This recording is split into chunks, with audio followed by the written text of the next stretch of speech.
Having a Gas is the podcast that talks to the great and the good of the creative industries, and in particular finds out what makes great music for film, for TV, for commercials, for dancing to, for cooking to, f***ing to, and more. Today I'll be having a gas with Ben Kay, an erudite, knowledgeable and respected creative. Ben tells me all about his new agency, Gigantic F***ing Solutions, and tells me about his plans for the future of creativity. Did you say you're in LA? I am in LA. This is my view out of my window. It's nice and sunny today. Oh my goodness. See, it's July here and it's Manchester, so as you can imagine, it's pouring it down. Yeah, that sounds like a recipe for... Although everyone I spoke to in England said it didn't really rain much between April and May. No, it was a fantastically warm lockdown, which was very frustrating. Yeah, and then we're in July and it's raining. It's kind of part of the reason I left the country, really. Right, yeah. When did you leave? About 6 years ago. 6 years on the 25th. What was the reason for that? What are you doing in LA apart from moving for the obviously superior weather?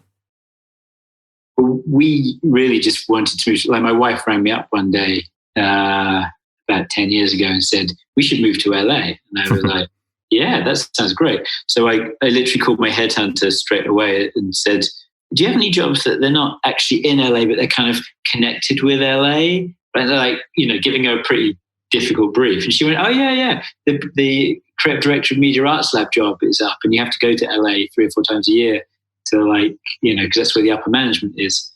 And then maybe you can go and work in that office. So that's what happened. And then, so I was there for 3 years and then moved in 2014. Okay, cool. What happened before that? What was your background? How did you lead up to that? Because obviously I've been seeing your updates on LinkedIn, which is how and why I got in touch. You appear quite knowledgeable on Adland, on the industry and on the thinking behind what's going on. So I just thought I'd check you out. But anyway, yeah, how did you get there? Do you mean the whole story? I can do it really quickly, but do you mean... Yeah. From where it all began? We'll start with, how did you get into advertising creative and then, yeah. Well, my mum was a copywriter. So I kind of, when I was a kid, I would go to her office like after school if I was out early or something. And there were people back in those days, all the art directors had like a huge thing of marker pens and they could all draw everything. So art directors would draw Mickey Mouse for me and stuff and I'd be like, wow, this is amazing. And then it did seem like the job was sitting around chatting quite a lot. So that sounded kind of fun. So I just sent off some stuff at university, got some work experience while I was there in account management, realized I definitely didn't want to do that. And then I went to Watford College in the mid-90s and first got employed at Y&R, got fired after about a year and a half, and then started AMV, where I was for about 7 years. And then we started a breakaway BBDO agency in London, which went for about 3 years. I freelanced after that, all sorts of places from Wieden & Kennedy to Anomaly to 180 Amsterdam.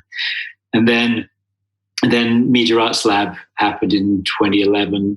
So I moved here in 2014 and I ended that about 3 years ago, started my own agency and this is with my wife, a climate crisis initiative called Gigantic Fucking Solutions. And then I also freelance. Okay. So that story in a nutshell. Yeah. So what's with Invincible Unicorn? What's going on with that? Well, I think when I left Media Arts Lab, I was kind of like, there's this, there's an age thing in advertising. It's an ageist industry.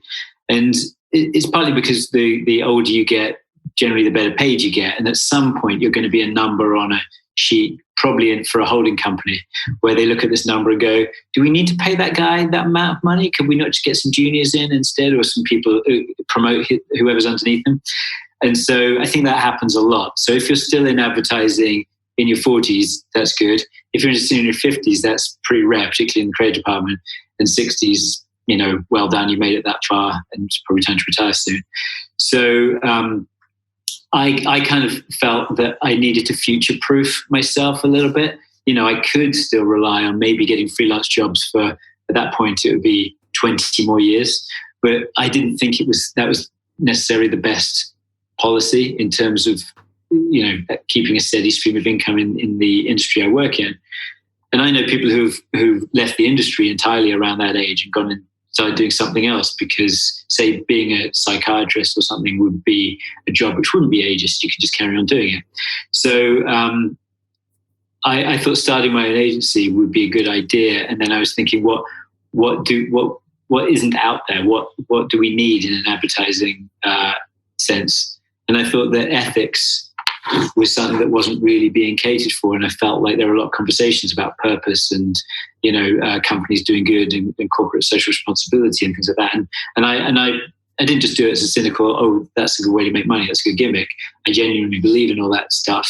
So I thought, well, we could be the only really ethical advertising agency out there. And I think people laugh when you say that, like an ethical advertising agency. So we had a very interesting experience starting an agency from scratch in a city which isn't really an advertising city. LA has about 3 or 4 big agencies and quite a lot of very small ones, but it's not like starting in New York or London.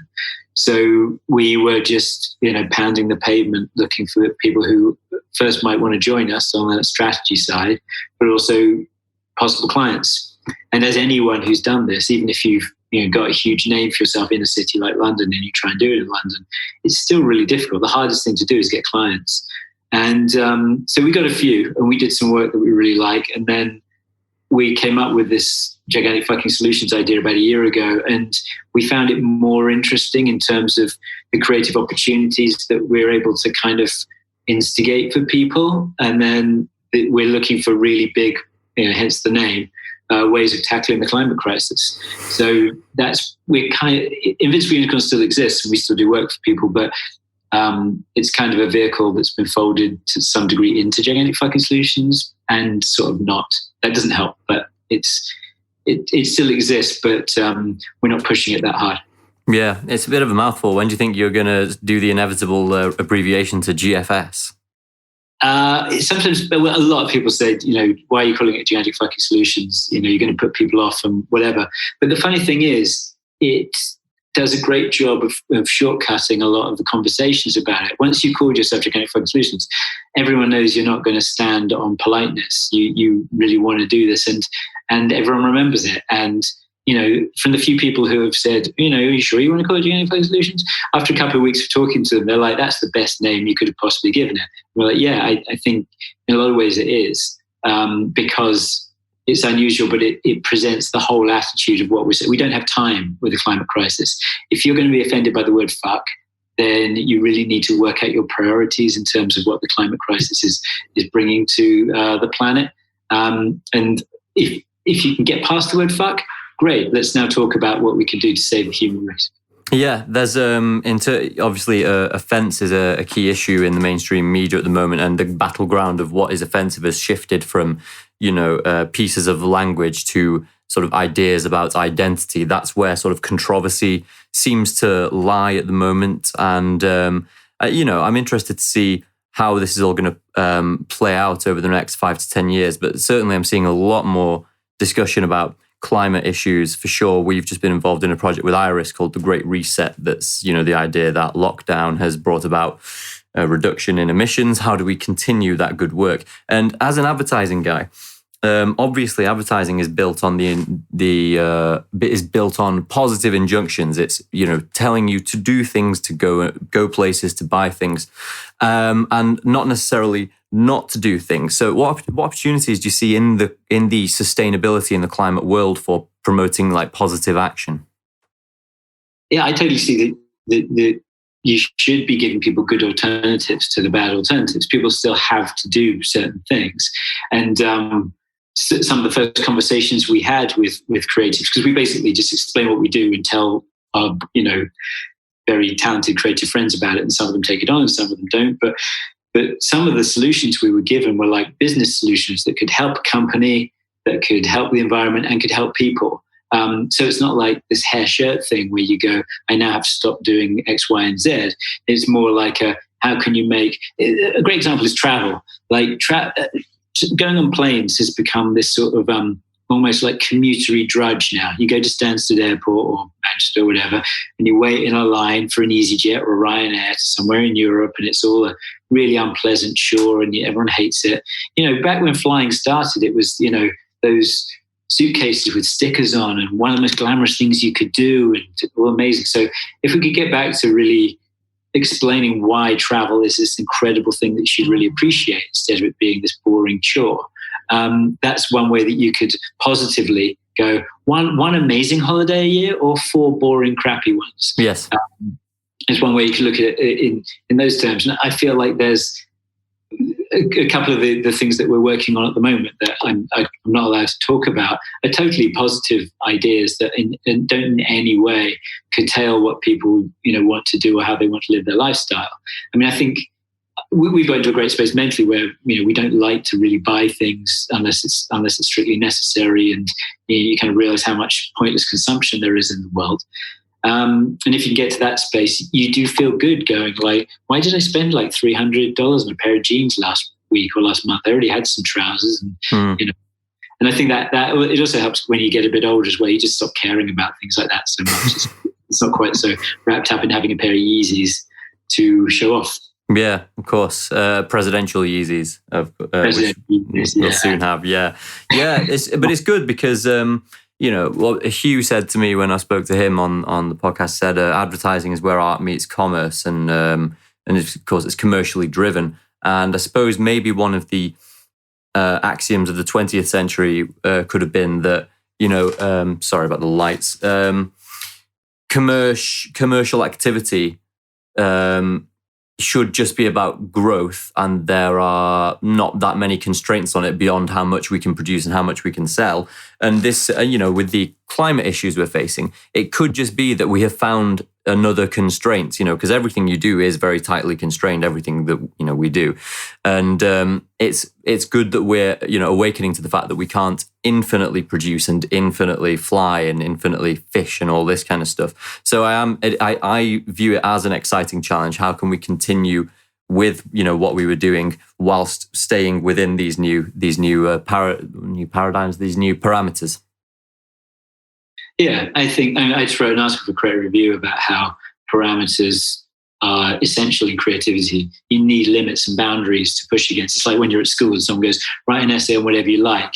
You suddenly go, what? And if they say write an essay on, your summer holidays or even like the inside of a ping pong ball, at least you've got something to kind of go off on. And I think that's really immensely helpful from a creative point of view. From the way that the climate crisis affects commerce, it's fascinating. I used to have conversations about, if you have conversations with a lot of people about capitalism, and even now, you talk about whether capitalism is a good thing or a bad thing. And I think it's very default for a lot of people because the world we live in right now is based around capitalism and around further consumption. But what's the end game of that? Resources will run out. There'll be too many people and not enough stuff for them. And clearly the climate crisis is a result of, consumption. And I remember when I was at BBDO years ago, we had it explained to us that we needed a somewhat ridiculous percentage of increase every year to keep going as AMV. I was like, why do we need to keep increasing everything? Do we need to keep increasing everything in consumption? Because there is an end game to that, and it's the end of the human race. So at some point, you've either got to go, we're not going to do that, we're not going to play that game, or just accept the inevitability of, we're here for a very short time. Yeah, I know what you mean about I'm by no means an anti-growth or an anti-capitalist person, but I do sense the meaninglessness, or even more specifically the short-sightedness of saying that growth needs to just continue and there is no destination for it. And like you say, that it could go on infinitely. Obviously, the growth of BBDO, someone would say that's a reductio ad absurdum. That's a preposterous idea to say that BBDO continuing to grow will destroy the human race. And you might say, well, fair enough, but what is it going towards? Is it going towards anything? And I think this is I don't know what's brought this about. The idea that like all of the meaning in your life should come from career and income and things like that. But I'm somewhat speaking it off on a tangent here. But that's kind of I think what you identified there was you need a goal. Everything you do needs to be towards some end, and growth towards no end people do get nihilistic about it, and also disenfranchised, and people, young people are once again in their numbers starting to question the sort of foundations of our civilization, like capitalism, which is, it's kind of a retro criticism. It's something that was happening a lot over the 20th century. But like you say, if there's nothing that it's moving towards, then that's probably the inevitable conclusion. Well, I mean, look where we are now. We are in the midst of capitalism, global capitalism, and we're fucked. Like, as a human race, we're in so much trouble right now. And the coronavirus is a direct result of messing with the environment. What's happened is that the growth of cities has moved into areas where, animals used to live and where apex predators used to be. And they had to move out of those areas. So when apex predators moved out of those areas, mid-level predators then started mixing in more ways than they did before, because there weren't predators to kill them. So that's when you get bats hanging around in areas where you have pigs. And that means that inevitably, at one point or another, those things are going to collide. And of course, human beings are there as well. Look, we've had a pandemic every 5 years since the start of the century. It's not weird.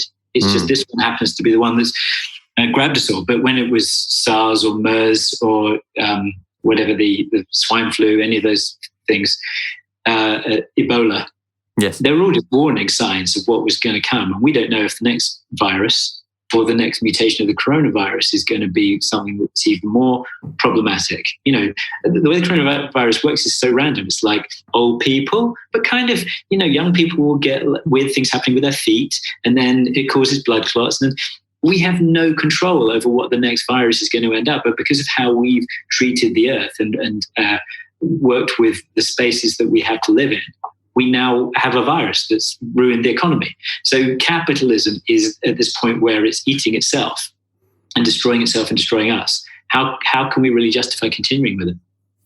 So what do you see as the future of the advertising industry? Because obviously there's I would say a growing population of the advertising community is starting to get more and more disenfranchised with the core purpose of it. Yeah, I mean, the purpose of it is to, expand people's. It generally is to expand people's consumption, but to put messages out there on behalf of goods and services to do whatever it happens to be. But I think the disenfranchisement of a lot of people is down to, whether it's what advertising is doing right now, but it's also what advertising has become in the last, say, 10 or 15 years. And you mentioned at the beginning about the ads I've been putting up from the sort of 90s and early 2000s.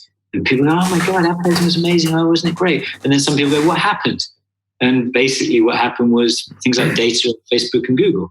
And that's not to say any of them are bad or wrong or problematic. They have just caused what advertising has now become, which is a data-driven, entirely measurable situation. So instead of creativity, which you can't measure, you've got things you can measure. So you go, let's try and reach these people in this way. It's about the targeting and about scraping data and about all those bits and pieces that are now where the emphasis of the money and attention is. And if you look on Facebook in your feed, there won't be any actually good ads. There'll be kind of ads with maybe an offer, 20% off if you stay at this place, or you get 3 days for the price of 2 or something like that. They're all kind of like direct marketing offer things like coupons or something like that. So there's no long-term brand building anymore, or there's much, much less of it. And so when that happens, the need and the effect of creativity is much, much, much reduced. Anyone can write one of those Facebook ads, really, because people are looking for the word free and they're looking for the word offer and whatever. It doesn't really matter. So when you're looking for long-term Guinness, Levi's, whatever else it happens to be, stuff that if you buy a Guinness now, maybe because you saw a Guinness ad 15 or 20 years ago that made you think, oh, Guinness is actually kind of cool, even though it's a sort of old man's drink that takes 3 stages to pour in 2 minutes and it's kind of annoying. But someone made it cool. And that's what advertising can do. Whether it's promoting extra consumption and go back to the previous conversation, that's problematic is one thing. But I think people are now disillusioned with what they thought advertising was when they got in compared to what it is now. And it's not as fun and it's not as enjoyable and the work isn't as good. Yeah, I suppose the one of the things that advertising potentially had going for it was that there was a place where artists could make money if they were happy to work for a certain kind of patron. and because it's very difficult to monetize creative output. And hence why, here I am, a musician working in advertising, because, I couldn't quite make any cash making music in my early 20s. So this was my steady income, let's say. This was my plan B. And then, as you say, there's less and less of an emphasis on the actual creative side of it. And I know exactly what you mean. Whenever I go on Facebook or anything where, there's a web of things watching what I'm doing online to see what it is that I like. And then in a very ham-handed way, just coming and showing me that thing that I've already looked for. Sometimes it's related to what I've looked for. Often it's dead on, but I don't know what your YouTube pre-roll is like at the moment. Mine's always Squarespace, how to build a website to sell your business, and Native Instruments bundles. It's those two things ad infinitum. I have AdGuard, so I don't get any ads. Which, if advertising people are choosing to have AdGuard, you've got to say that's a weird thing as well. But of course, we all hate the advertising we're served up, and yet we're happy to continue producing it. It's really weird. We don't go, oh, well, we hate that, so maybe other people will hate that. Exactly. So maybe we shouldn't be doing it. Instead, we go, oh, let's put some programmatic, let's annoy people with pre-roll. Let's do that. That's good. That works really well. And the problem was we used to have YouTube with no ads. So when pre-roll happened, you're like, oh God, this is really dragging. You got to watch. It's when you put a trailer up, when you want to watch a movie trailer, you go, I've got to watch an ad to watch an ad. Is that really what you're saying? This is kind of crazy. So I think that there's so many things there in that in the new world of what advertising kind of exists to do and exists as a, I don't know.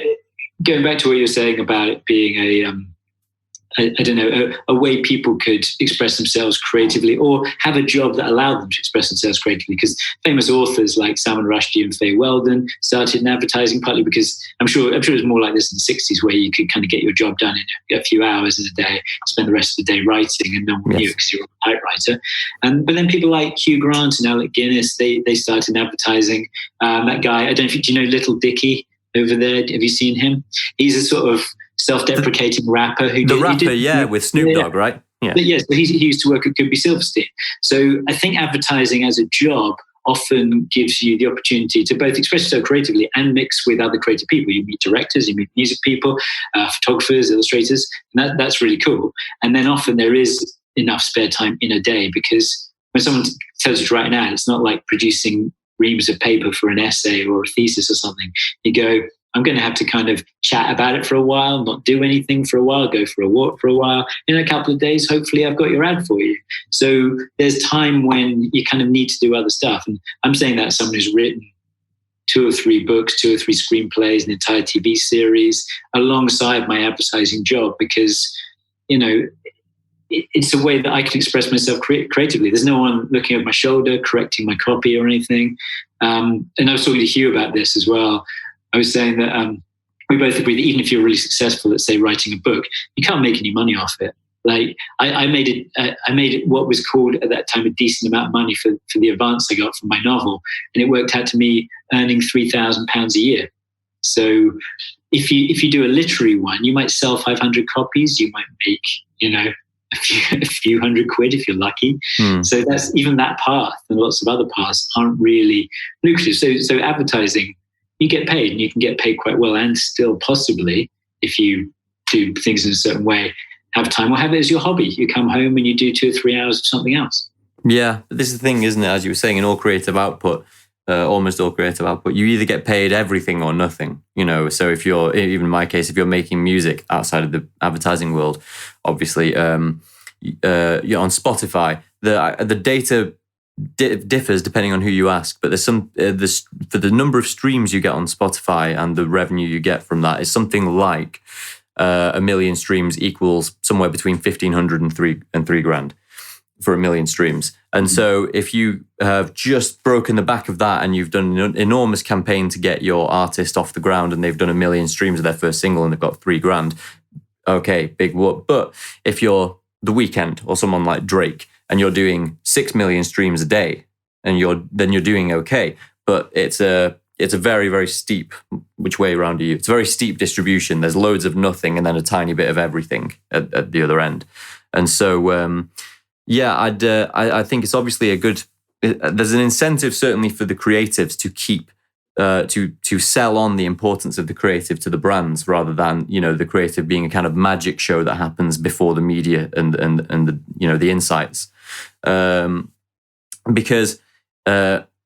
Well, I mean, I actually don't know where that goes. If it's very difficult to generate, revenue from being creative, and then the creativity and advertising is starting to taper off in terms of its importance, then where is there left to go? And again, I'm reminded of something that Douglas Murray said recently. He said, you can't expect people to be enthusiastic about capitalism if they can't generate capital.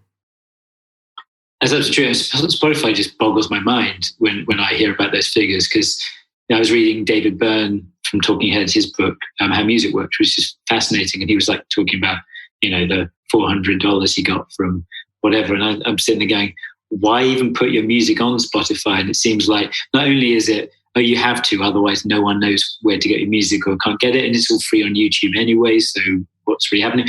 But Spotify is part owned by the record companies that exploit the artists. And then they send enough money to the record companies, but the record companies don't really give much to the artists. And on one side, perhaps Shania Twain had too much money in the 90s because, how much CDs cost £15 or dollars or something. And it was too much in that direction.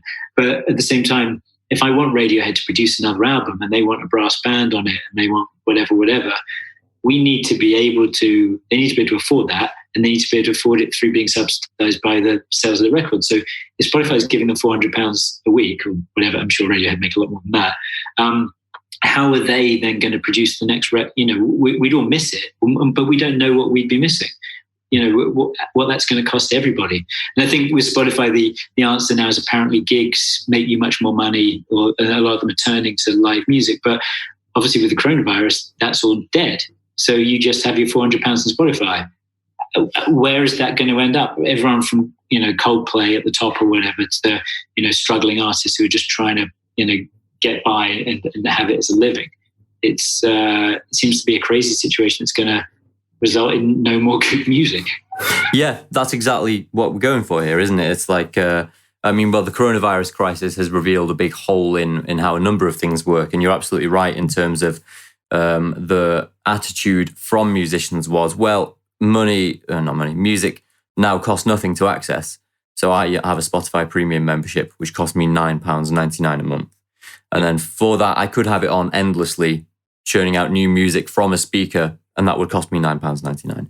And so, people, the attitude was, well, gig tickets have to become more expensive. We went to see the Rolling Stones a couple of years ago, and the back seats at the back of the stadium, 60,000 people, was about 150 quid, cheap seats. And so, some people were saying, why has that happened? Well, it's because you're not paying anything for the actual music anymore. And as you've said, there were these kind of assumptions, the same as at the beginning of big capitalism. We're never going to fish all of the fish out of the sea. That's not possible. We couldn't damage the earth because we are too small. In the same way, it's like, well, there's never going to be a thing that stops people touring and then something happens impossibly. And we've never thought about what happens to the revenue streams if that happens. And there's obviously no plan B. So, I mean, do you think going forward, this coronavirus thing is going to, have that kind of long-term effect where, we're now having to rethink a lot of things, and we're going to be seeing things in 5 and 10 years as a result of this lockdown? Yeah, there's a very interesting podcast to listen to called Pivot, which is an American journalist called Kara Swisher. She's a tech journalist. And a guy called Scott Galloway, who's a professor of marketing at NYU. And they talk about this kind of stuff all the time. And he says that coronavirus effectively has accelerated a lot of effects that might have taken 10 years and brought them into right now. And I think you mentioned the Great Reset earlier on, and my wife's been tangentially involved in that. In fact, she's quoted on the white paper. We were having a read of it yesterday. So I think there are a lot of potential kind of problems that come with what's going to be next. And because there's a gap, there's a hole to be filled. And there's going to be a lot of bad people wanting to fill those holes and gaps. And there's going to be presumably some good people. And it's kind of the never let a good crisis go to waste is a sort of simple phrase that people give. And if you look at it just came out yesterday that the Kushners and Ivanka Trump and Donald Trump and Kanye West all got the small business grants that were being offered by the American government. In fact, Kushner got 3 of them. So it's basically been a chance for a lot of companies to line their pockets again, even though you're thinking, well, there's some poor Americans getting a $1,200 check that's supposed to last them 3 or 4 months. And then you're getting quite large companies who are applying for these grants because they have the time and the lawyers and the money to do the applications really well. And it means that they get the money out of it. And if you look at not only the tax breaks, whatever, apparently $4 trillion has now been given to big business in America off the back of what's happened on the coronavirus. And you think, hang on, this is just insane, because you need, just absolute truth, you need people to have money to buy the stuff that big companies make. Like, if Apple is going to continue making laptops and phones, if people don't have money, who's going to buy the laptops and phones? So we can't get in a situation, even with universal basic income or something like that. If people don't have enough disposable income and there aren't enough jobs and AI takes jobs, there's a lot of research to say that the jobs, I think it was saying that about 800 million jobs are going to go to AI in the next 3 years. And this is before the coronavirus happened. And the coronavirus is accelerating that. So everyone's going, hey, I've got rid of most of my workforce. This is a good opportunity for me to just replace them with robots and automate the whole production line, whatever. And then I'm making more money. But what do you do to the people who don't have jobs? We've got to a place as a human race where there's not enough work for everyone to do. Yes. So I remember when I was traveling around in India about 4 or 5 years ago, like, you got your ticket on a plane, you got your ticket checked by like 4 or 5 people. And once you thought, hey, finally, I'm on the plane, and then another person came along to check your ticket. And I'm kind of going, well, they've got just over 1 billion people and they all need a job. I mean, everyone needs to make money until we grow up and say, hey, really, everyone can just have a 3-day week and we could share jobs and put money in that way, or whatever it happened to be, and have it all happen in that way. We're going to be in a situation where there's going to be an enormous number of people out of work and no one really knowing how to cope with that as a societal, explosion. I'm just going to have to take you back a few sentences, Ben, because I got a weird delay feedback thing. I don't know if you saw me registering it, and I'm hoping it hasn't recorded. But you said we need to grow up and think, really? Yeah, we need to grow up and think about the how we can live. Because what I was saying was that in the we should really say you split a job and everyone does a 3-day week instead. We've had this huge amount of automation and labor-saving devices, and yet we work even more than we used to. It's kind of weird. Like, back in the day when there weren't toasters and there weren't, microwave ovens and whatever. You save some time. We seem to have saved all that time and added it to our working day.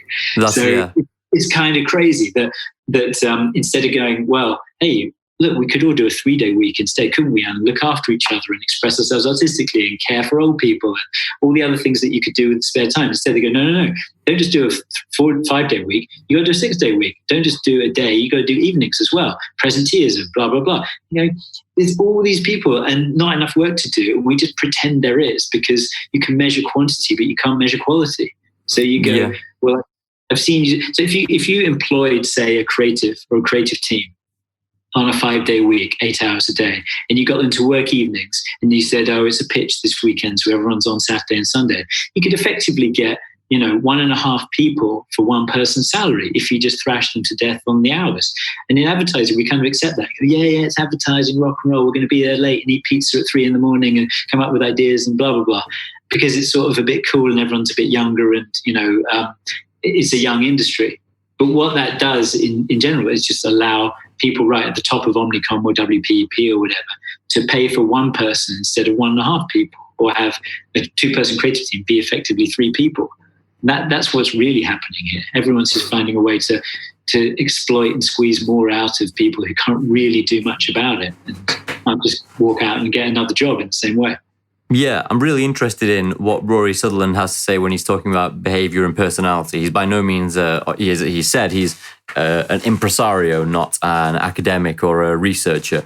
But the way of thinking about things still seems to hold up in some cases. So one was where he said, we've been allowing the extroverts to dominate industry for a long time, so in terms of the reason that we're skeptical about remote working is because the extroverts shout loudest and they say, no, everyone has to be in here or something like that. I'm kind of butchering it, but I'm moving the conversation from there over to conscientiousness, because some people do thrive on doing lots of work. Some people actually enjoy that and think it's not even enjoy it. They think it's necessary. That one of the problems we have as people, I think, with our values is we struggle to imagine why everyone doesn't have the same values. That's why we have disagreements, right? And so people who really get up at 6 in the office at past and they stay there till 10 p.m., perhaps the ones driving this, it's like, oh, come on, man, you're what, part-timers wanting to go home in the evening and do other things? What are you all about?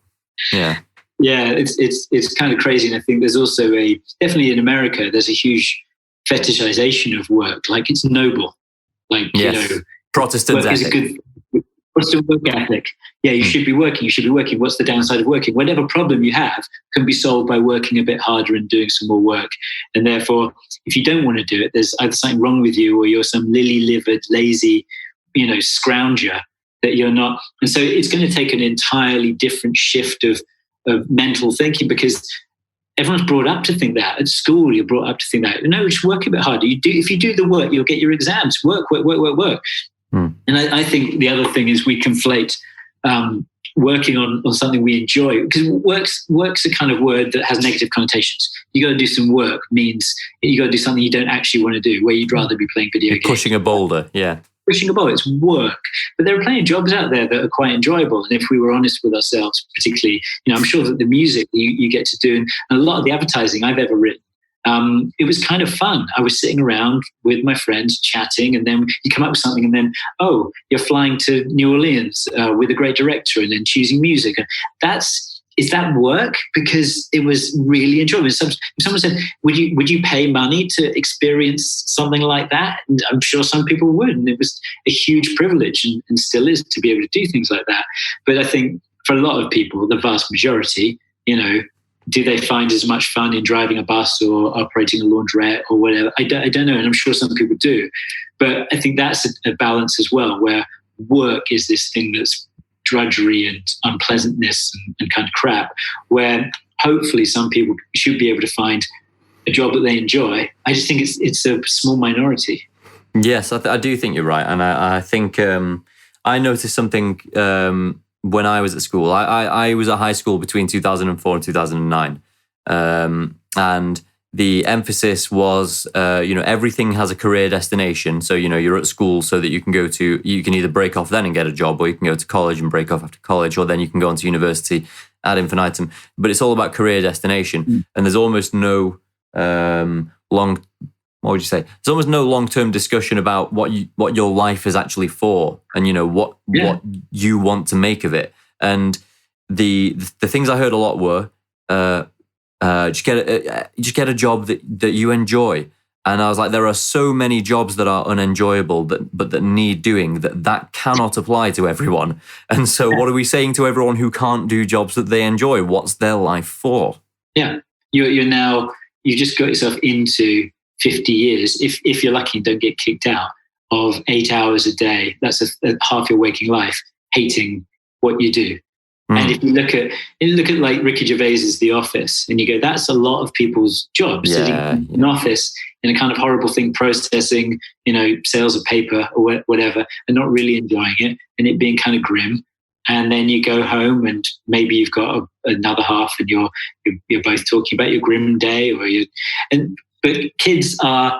You're absolutely right. We're put on a path towards being workers for a greater generation of money for some other entity. That's kind of what the Industrial Revolution, creation of the educational system has been. If you read Ken Robinson, he's a great, he's got the best TED talk. And I think I've seen his talk on education and the arts, yeah. And education and the arts. And we're all, you're taught to sit there and learn and do what you're told, and more work is better, and you can solve that. And then you're right, one exam, then another exam, then you go into a job where you generate more money for someone else, where you start a company, and it's all that kind of, you're on a treadmill. And there's no reason why it has to be that way. But we're so set in that being a path. And you're also right on the career path thing, because there was always a joke when I was at university that if it wasn't a somewhat like clearly vocational leaning degree. And I don't mean necessarily engineering or law or something where you know that the specific job you're going to get afterwards, but anyone who did media studies or even English, you're kind of like, so what are you going to do with your time? You're just going to like scrounge and sponge off like the state. You're not going to get a job off that. Friends of mine had to watch Neighbours as part of their media studies degree. We all thought it was a ridiculous joke, but why is that not a valid thing to study? And what is the point of going to university that you then move into the management consultancy scheme at Marks and Spencer and then move into a hedge fund or something like that? What's the point of all that?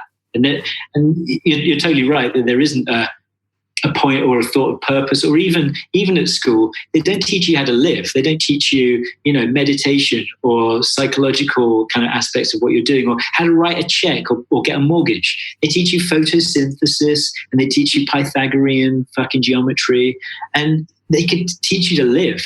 They could teach you what life ought to be like. They could teach you, philosophy in terms of how you might want to approach living your life, and stoicism, how to cope with when they go wrong. And we just don't, because they're there to produce workers for the industry. Yeah, it is very strange. And it's very strange that universities ended up like that, because I'm quite a fan of somewhat a controversial figure. I'm a fan of Jordan Peterson's hypothesis that university is there to teach people to think, to write, to speak, and to be able to make your arguments, more generalizable skills. Whereas, once it comes time for me to go to university, which was 2011, in the UK, I don't know, it's different in the US, and obviously you didn't go to uni in the US, but it is different over here. As you know, it's like you increasingly narrow in onto something that, as we've been saying, say again. So GCSEs, you do 8 subjects or 10 subjects. A-levels, you do 3 or 4, and then you do 1 degree. Yes, and by the time you get to your degree, you better hope you've kind of bet everything on that, because you're investing a lot of money into it. We're now in a position where you're investing your future earnings into it. And this is at the age of 18. You're expected to be wise enough to know what you're going to be doing for the next 30 years or so, and putting all of your future resources into that. And you really don't know the first thing about life or about the world and about how to think and, what it is that you might want and even why you'd want it. And that's kind of where we started on this thing, what's the end goal? Like, why are you doing certain things? Like you say, there was at one point a kind of, the Protestant work ethic. Work was a noble thing because most people were poor at one point and it was making everyone wealthier. And that seems to have kind of tailed off. And now it's like, you've pointed out with the ecological sustainability issues that are becoming more and more front of mind. That is an actual goal to serve, which is why people are going towards it. It feels like it has something solid to it, some meaning. We're trying to preserve the environment for future generations. So, see where I'm going with this? It's like at school, and at university, there's no overall goal towards which you should feel you're subjugating yourself that's worth doing. It's make a lot of money if you can and have a good time. Yeah, and I think it's only really relatively recently that it feels like that fabric's fallen apart. I think the 2008 crash, which had a lot of millennials who were just about to go into the workplace, realized they were right at the back of the line again, because all the people who had been fired in 2008 were kind of ahead of them in the queue because they had experience. So millennials who were promised this kind of life from doing a degree in this country, in America, spending $200,000 or $300,000 on getting that degree. And it's crazy. It's like a really weird, there's so many things set up here that if you don't spend the money, you're not allowed to even play the next stage of the game. So if you're not a graduate, your chances of, making a decent amount of money and going into certain industries are tiny. But to be a graduate, you have to get yourself $200,000 or $300,000 in debt, or your parents do. And that will totally shape the choice of job you take, because you've got to pay off that student loan. And it's not like when I was at university where you had a student loan that was, tied to being a very low level of interest. It's really quite expensive here in terms of how it just continues to continue. And a lot of people never pay their student loan. So it's a really messed up system in terms of what people take on and what goes on next for them in terms of purpose. But if in recent times it's occurred to everybody that the environment is screwed, and you might go, well, what can I do to stop that? Whether it's in communications or biochemistry or engineering or something like that, it is a noble cause. And not just a noble cause, but it's essential, because what looks likely in the next 5, 10, 15, 20 years is a huge amount of further climate disruption that's going to cause mass climate migration. And mass climate migration is going to cause war, because you're going to have people leaving equatorial areas, going into areas that are more livable. This is what happened in Syria.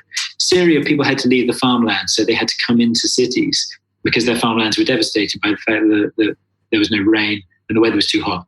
So they went into cities, and that caused a huge amount of problems in the cities and caused internal strife and war. And people weren't okay with it, so people had to become refugees. So the refugees leave Syria, they make their way across Europe. You find yourself with a refugee next to you in England, or a lot of the Brexit thing that happened. So climate crisis, if you join the dots, it leads to Brexit.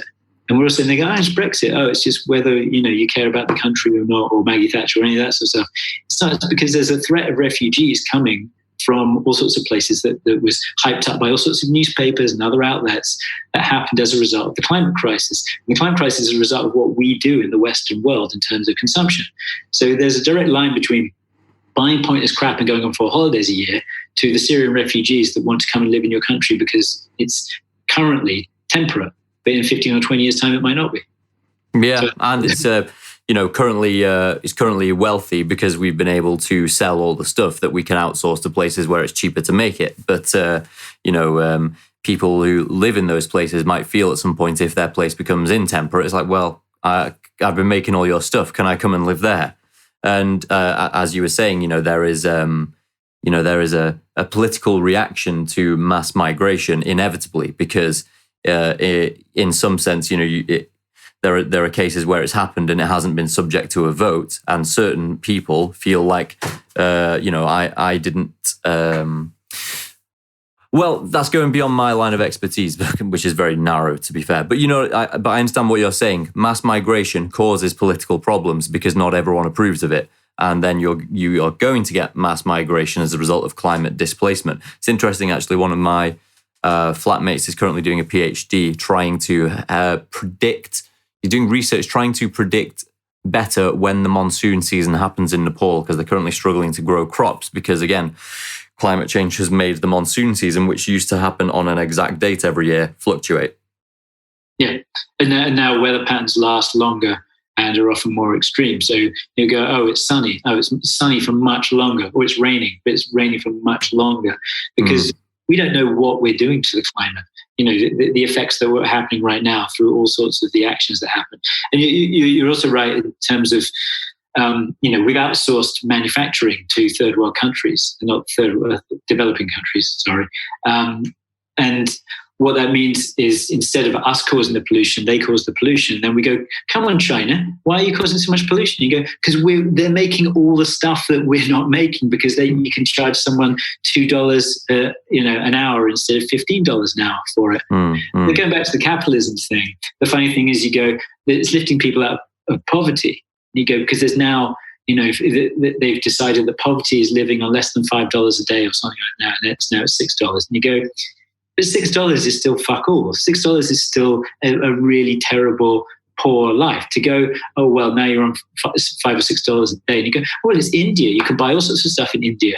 Have you been to India? Have you been to countries that are still developing? Have you been to, really difficult parts of Africa? It's not like, you've got your $6 and now you can, buy a car for $100.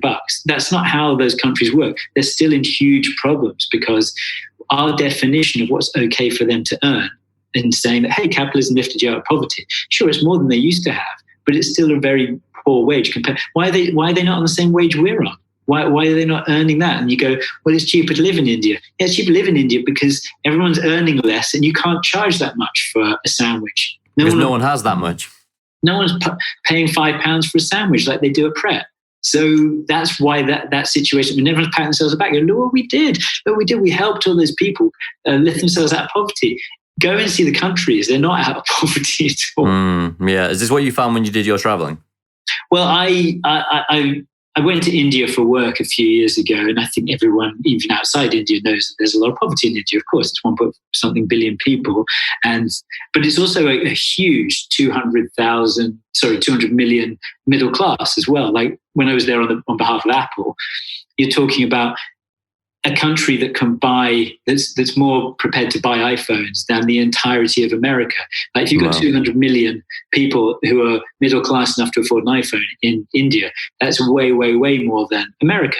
So you've got to start really looking at that as a country that's offering way more than just, oh, it's India. No. You can start to really look at how to sell things to India, but then the wheels just turn even faster.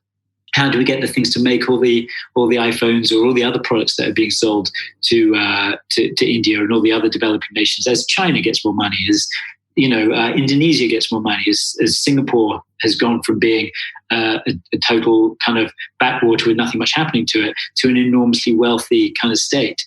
When all those countries start to consume, and you've got to create more and sell more. Where again, let's go back to the conversation half an hour ago. Where does that leave you? Not in a good place. Yeah, and I feel like in some sense with the coronavirus crisis this year, which is the only thing this year is going to be defined by from now until eternity. I'd be very surprised if anything became more significant than this. But we have an election in November. But you're absolutely right. The global pandemic of this, it won't be this year. It'll be this year and next year and probably the year after, and we'll be used to it. No one's entirely curing it. It just seems to flare up in really weird ways. Sorry, go on. What you were saying?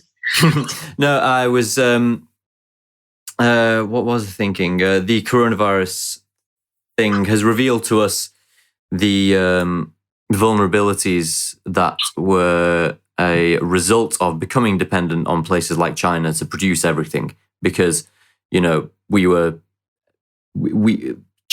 was such a large supplier that you could make an argument that there was an interest in covering up an outbreak until it was too late. It's like, well, don't tell them that we've had a serious epidemic breakout in a major city where everyone's currently leaving for New Year because we need everyone's business. And so if we tell them that we're currently, flying a virus out, they'll stop buying from us or whatever it is. I don't quite know how to analyze it, but I do know that there was something at stake there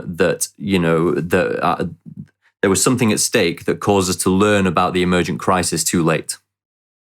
Yeah, and I think a lot of it was also the way China is set up politically, whereby they have regional kind of people in charge, and those people in charge really don't ever want to give bad news to their boss. So I've listened to a few podcasts about this, and apparently a lot of what happened was that, they'd rather try and see if they can deal with it themselves. Like if you've like broken a vase while your parents are out, you think, if I can stick this back together before they come home, I'm okay. And that's what happened on a grand scale in Wuhan. So once people found out about it, I think they wanted to suppress it as well. So like, let's keep it, because if we can just get away with it, we're okay. Yeah. But there's evidence to say that, that there are two different strains, one that started happening in Europe and one that's happened from China. And the Italian-based one is 5 to 10 times more transmissible than the one from China. People really, really don't know about exactly what happened with the coronavirus. You go, oh, well, maybe it was a bat or a pangolin in a wet market in Wuhan. But people are still working out because they're getting you can track back the genesis of people's own version of that virus and what they've had. And they found it appearing in very different places. There's theories that it was in America last year as well. So we know what we know, but I think until people start to accept we're in the foothills of what the coronavirus is, we're still in the first wave and trying to deal with it. And everyone's thinking, oh, we've kind of tamped it down and we're kind of back in pubs now, and blah, blah, blah. This thing's got a long old run to go. It's not over yet. It mutates every 2 weeks and we've got a lot of problems to deal with. But you're 100% correct that the infrastructure and the way that we're set up geopolitically and the way that we've become so globalized and the way that we use resources lend themselves massively to the coronavirus being impossible to properly contain. So what do you see happening? You said you can see some things continuing into the next year and possibly the year after. What kind of things do you expect to continue? Oh, by that I definitely meant the virus itself and the way we're going to have to deal with it, because we've seen what happened. I mean, I don't know if you're watching everything's happening in America, but they were like, oh, we did a couple of months of lockdown. Now let's just turn the tap on a little bit. And we're getting over 50,000 cases a day. And we're an outlier in America. If you look at the graph, everyone else seems to be it seems to be going down quite a lot. But there isn't a cure. There isn't a what's it called? Not a virus, what's the thing a vaccine. Yeah. The record for finding a vaccine is 4 years, and they've been trying to find the vaccine for dengue fever. They started that in 1955, finally got one in 2017, and it's still not very good. There isn't a vaccine for HIV. So the idea that we're going to, everyone will just be cured and it's all fine and don't worry, just get a shot, is fanciful to say the least. It's kind of crazy. So I was really talking in coronavirus terms, but in terms of how we deal with it, and from the kind of granular level of, are we going to work from home a bit more? I'd imagine we will if we're lucky enough to do a job that works from home.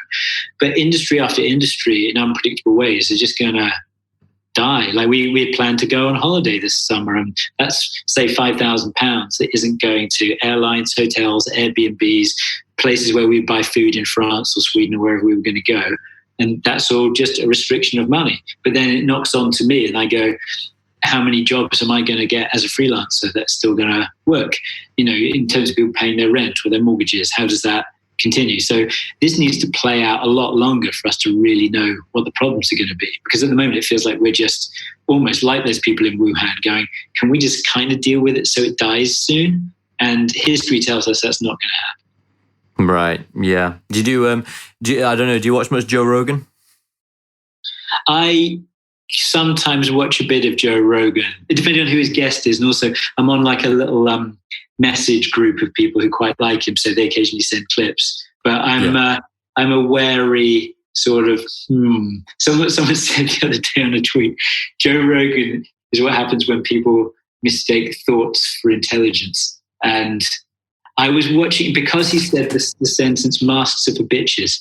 So I was sending that to my friend going, Joe Rogan, with his viewership or whatever it is of, I think it's over 3 million people who really love what he says. Him saying that is literally going to cause death. It literally is. It's going to have people go, masks are for bitches. So therefore I'm not going to wear a mask. Therefore knock on a few effects. You know, I'm not going to do it where I go shopping and blah, blah, blah. And then eventually someone's going to die from, say, let's say out of 3 million, 200,000 people take that very seriously and go, masks are for bitches. I'm not wearing a mask. So Joe Rogan will lead to death. And I know he's just saying his opinions. It's his podcast. He can say what he wants. If he thinks masks are for bitches, that's his prerogative to say. But masks aren't for bitches. Masks are the one thing that's really going to actually reduce the problems of what's going on at the moment. So you can be, provocative Joe Rogan if you want. But I think not being responsible for what you're saying in those terms seems really odd to me, but that's Joe's shtick. So no, that's exactly right. Free speech does come with a corresponding responsibility to use it well. I mean, this is not new. We watched a film when we were children called Spider-Man, where he said, "With great power comes great responsibility." It's well known, but specifically, I think it's worse than you imagine. By the way, his viewership is something like 180 million a month. So it's pardon me. So we're going to get 20 million. Massive, yes, multiply your effect, exactly, yeah. But the reason I asked was there's a famous phenomenon on Joe Rogan, which is get that up on the screen, Jamie, because he has an assistant who Googles everything real time for him. Oh, yeah. And so because you were talking about the daily cases, I thought I'd throw some up here and do a bit of screen sharing, assuming it doesn't crash our connection. So looking at this one here, tell me if you can see that. Not yet. Oh, yeah. I visit that site every day. Yeah. So of course here you've got UK daily cases. Yeah. And then we're going to look at the frightening USA daily cases. There you go. I know no one else has a chart that looks like that. That's like we tried lockdown, it tapered off a bit, and then you go back outside and bang.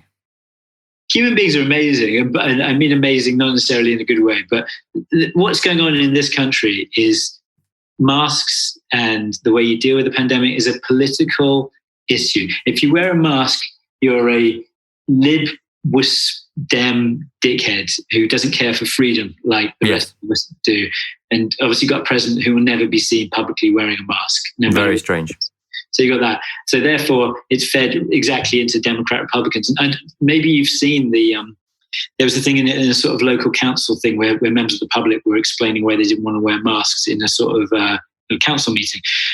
And this woman's going, it's 5G infections and blah, blah, blah, this and whatever that. And then there's a guy going, you won't mask me like a muzzled dog. You won't mask. You know, like, this is like not smoking in front of a child. This is just being considerate to other people. Says, I'm being masked like a muzzled dog. And then some woman said, what's wrong with the breathing apparatus God gave us? And you're going like, there's nothing wrong with it, but like, would you never wear glasses then? Yes. What you're saying, and you don't help. What's wrong with the skin God gave you? Why are you wearing clothes? I mean, it's kind of weird. Yeah. And so there's these incredible justifications that you go, wearing a mask, which is a considerate thing to do to stop the spread of this thing, so we can all go back to work and start earning money again. Blah blah blah. No. It's a political statement where you are other. You are either a dickhead mask wearer or a evil, stupid, bigoted non-mask wearer. And that's been played. It's amazing. Yeah, I think that's specifically, well, not specifically, but I do think that's more happening over there than it is over here. I have really sensed that this has fallen down, as you've said, the divide is directly political. It's conservative, liberal over how people respond to the coronavirus. And, with protests happening in April saying, I just don't think the government can tell us to close our schools and our businesses. It really didn't interface well, in my view, with this, with the harder American views of individual liberties. Like, there are things that no one can tell me to do, and you cannot tell me to wear a mask. It's like, no, but we can very strongly advise it, and here's why we're advising it. But I don't know where to go with that. I do know exactly what you're describing. The idea that people have responded to the coronavirus as if it's a tyranny imposed on them by other people. Yeah, and I think the whole way that they're pressing it's the China virus or the Kung flu or whatever terrible phrase Donald Trump or Mike Pence are using because basically Donald Trump, his back is against the wall right now. It's looking pretty crap for him in terms of the poll numbers. And it's looking not only will he be defeated, but he'll be defeated in a landslide, because what he's been given to deal with this year is the exact opposite of what he can deal with well. Like, it involves needing compassion. It involves having to take short-term pain for a long-term gain. He can't and will not do any of those things. So this is a perfect storm for him to look terrible. But that means that on the other side, he's doing whatever he can to just stave off when this is going to happen and how big the effects. And that's how it all started. If we tell everyone it's a problem, the stock market's going to go down. Yeah, if you don't tell them it's a problem, the stock market's still going to go down, but we're going to have an enormous number of deaths as well. And so the way everything's played out and spun out here by the Republicans is they're very good at it. But I also go on the Fox News website every day just to see what the other side is thinking or what other people are thinking. And it's incredible how there's still a massive support for what Donald Trump is and does and how he's dealing with things. And he's thinking, are we living on the same planet? And we're not, because if you've made a bet that you're into Donald Trump and you liked him and you voted for him, you're probably not going to stop now, because he's made 1,000 wrong decisions that are bad. That whether he's paid off porn stars or been racist or supported race, any of those things. One more is not going to make anyone change. So yeah, that's a very specific gift he's got, isn't it? It's a very interesting phenomenon I've never seen before. Someone who has courted so much controversy that they've actually become somewhat immunized to it. And I'm somewhat close with people who are supportive of Donald Trump and assume that any dissatisfaction with him must be because you have been watching CNN or you've been watching the news and people have told you not to like him. But, I always come down to the most basic, because, some people try and say, but there's these policies that are quite good or something like that. He's done very good for economics and business. But, for me, it comes down to, I don't think he's a respectable person. I wouldn't recommend him as a friend to someone I loved. I don't think he can speak well under pressure. And that's a real problem if you're leading a world that is dependent on arguments, and things being put forward clearly. When he's giving the daily press briefing at the White House, I am not filled with confidence. No, I mean, it was the guy who said, inject yourself with Lysol and I'm taking this drug that isn't really proven and effective. There's been any research into it. But yeah, when you go on Fox News, there will be a lot of people who say, well, they call them DIMS instead of DEMS. So there's a lot of really school level name calling. It's really quite depressing. But yeah, all of those people who are like, we're now on Trump's side. If you backed him when he was the pussy grabber, when you backed him with as many bankruptcies and corruptions as he's had, then he won't give his taxes, then you're going to back him with one more racist statement. Of course, you're not going to stop. But I feel that it's definitely in the last month or two that the tide has turned for him. I think there's a lot of people. And I think when coronavirus started, it looked like who it was going to be attacking most problematically. It seemed like Trump's base, really. The older people who tend to lean conservative, and people in red states who don't have the infrastructure to deal with this. So you knew, and it was almost perfect timing, because if this happened in, say, September, October, I don't know if it would have played out enough for it to affect his poll numbers in the same way. But with perfect timing, we're now going to get a humongous raise in coronavirus cases in the very states that are either swing states that he needs, or even red states that are becoming blue or purple, because the people are having to deal with incredible hardship because the economy's gone, or knowing someone who's died of the virus or has been in hospital. Because you have the death figures, fine, but the number of people who have had a terrible time in hospital and are dealing with it months and months later is a huge number as well. So it was funny, because when it began, I remember there being figures where coronavirus has killed 5,000 people. The flu every year kills 100,000 people, whatever it happened to be. And you go, yeah, but the coronavirus has had a month to do its thing. You do know this is going to play out to much larger numbers. I mean, are we stupid here or what? And here we are, coronavirus is the biggest killer in this country. There you go. Yeah, it's gone in a very predictable way. You remind me of Bill Nye, not generally, but in The Hitchhiker's Guide to the Galaxy, where, what does he say? He says, I'd rather be happy than right any day. And Martin Freeman says to him, and are you? And he goes, no. Well, that's it. It feels like you can read all the science and facts and go back to the Donald Trump arguments you might have.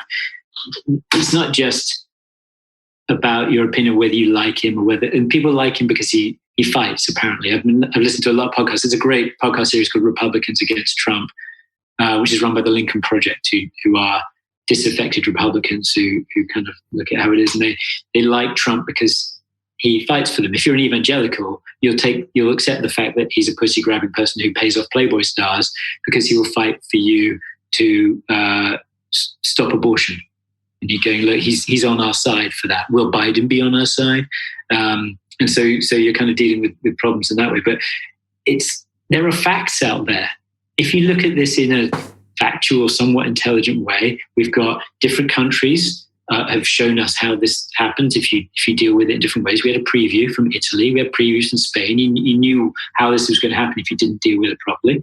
And we've seen the Spanish flu 100 years ago. You know how a pandemic can really work if you don't properly, hold it down.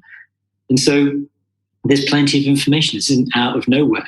But if you're not going to look at those facts and just look at it through the lens of I support Trump, I will therefore look at everything he says in a positive way, what can you do? Yeah.